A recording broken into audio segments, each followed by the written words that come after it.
year's presidential contest has issued what I regard as an important statement. No, it's a little bit. Sorry. Down a bit, yeah. Yeah, it's okay. There you Yeah. are. Yes, it's okay. Yeah, go slowly. Well, I'll begin again. Today, Honorable William Samuel Ruto, who was my opponent in the last year's elections, has issued what I regard as an important statement since the election. We have... One second. I think somebody should be doing it. It's okay. Finish. Just keep your finger. We have met...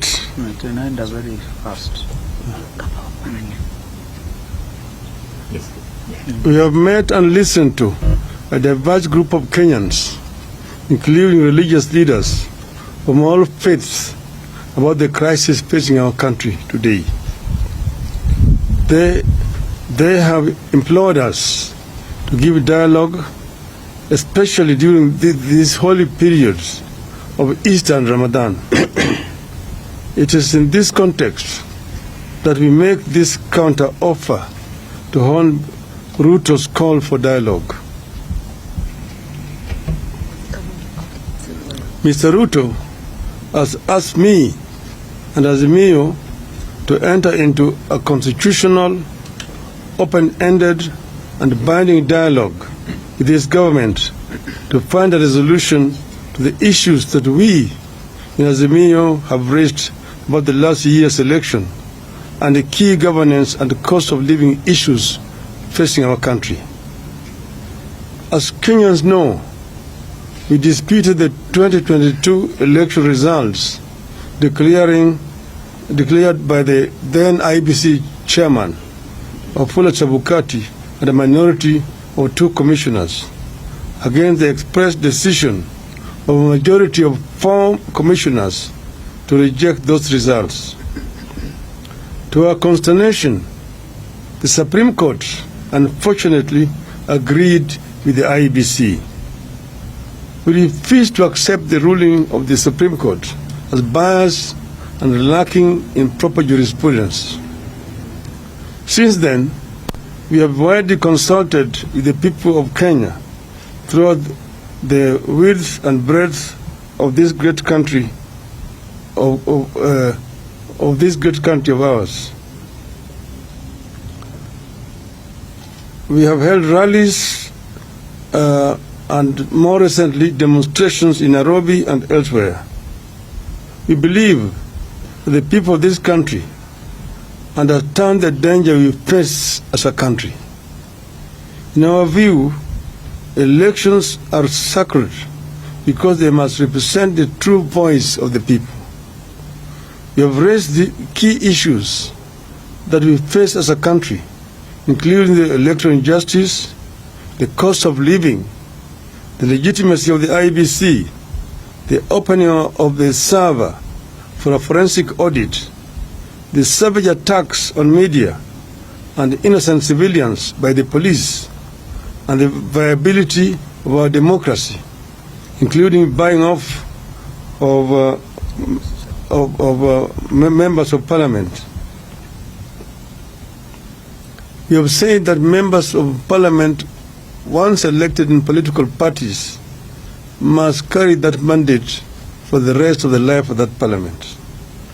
I believe that Kenya is today facing its worst crisis in decades, out of which we could recover or go the way of other failed states. As leaders, it is our responsibility in Azimio,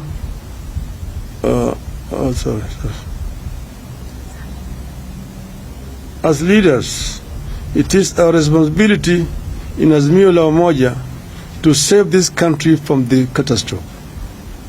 We as Azimio la Umoja have resolved the following. 1. We acknowledge Mr. Ruto's olive branch for a dialogue on key issues raised by Azimio la Umoja. To us, this is a positive development. 2, we agree that a balanced parliamentary process, co-chaired by both sides and backed by experts from outside, should proceed. In our view, this committee must be composed with immediate effect, with strict deadlines for resolving the crisis facing the country.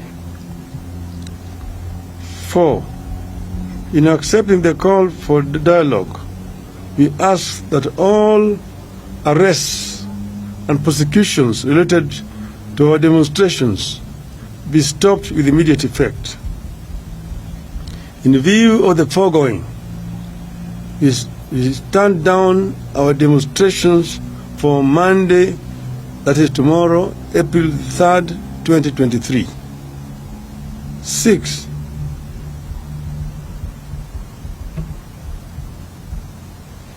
but in doing so, we want to emphasize that the rights to assemble, to demonstrate, petition, and to speak are ironclad as provided for in our Constitution. 7, therefore, we reserve our rights to call for demonstrations should this process not bear fruit. Should there be no meaningful engagement or response from Ruto to our counter-offer, we resolve to resume our demonstrations after 1 week. We have said several times that demonstrations, picketing, processions, petitions are enshrined in our Constitution, and therefore they are not criminal. We have also said that we as Azimio have never organized criminals to vandalize businesses of innocent, hardworking Kenyans. This is the work of our distractors. Our distractors have all the times tried to show these demonstrations as being violent and aimed at destroying businesses of other people. We want them to desist from doing so. And we want to underscore the point that demonstrations are a fundamental right of each and every Kenyan. Therefore, we would like to see other organizations, particularly human rights organizations, stand out and condemn these heinous acts which have been committed by the state. There have also been excessive use of force by the police. Police officers are meant to keep law and order.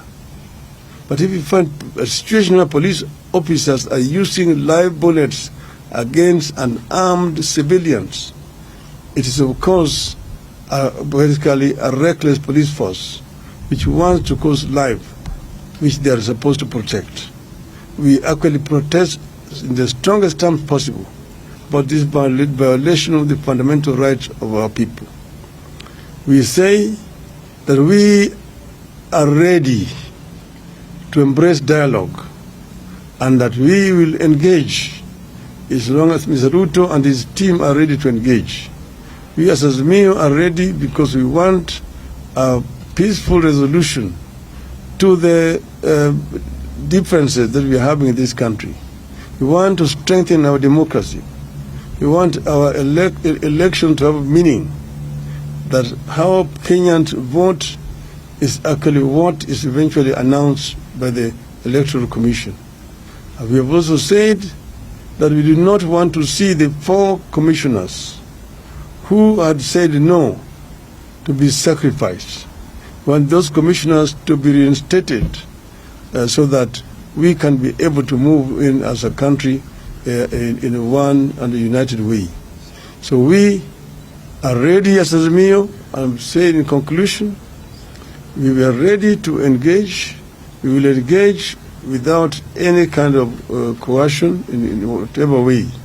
And this process could start as early as tomorrow. I thank you. Thank you.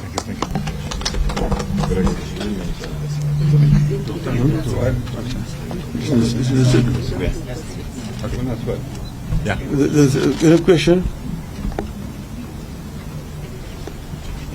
No questions. Fantastic. Do you have any questions? Yes. No, they don't. They don't have. My name is Brian Mushiri from NTV. What is your position on the cost of living? Because there are some who engaged in the weekly protest because of the high cost of living that the country is currently experiencing. That is contained in the statement. You have stated clearly as one of our irreducible minimum demands. And you are saying that when we engage in a bipartisan manner, we will raise this issue of the cost of living so that we can be able to alleviate the suffering of our people. You have said that at times like this, we should go back to subsidies which were being applied by the former regime so that the cost of living can come down to the majority of our people. So that is not compromisable. It is one of our irreducible minimums. Thank you. Good. Thank you. Thank you very much. Well done. Good.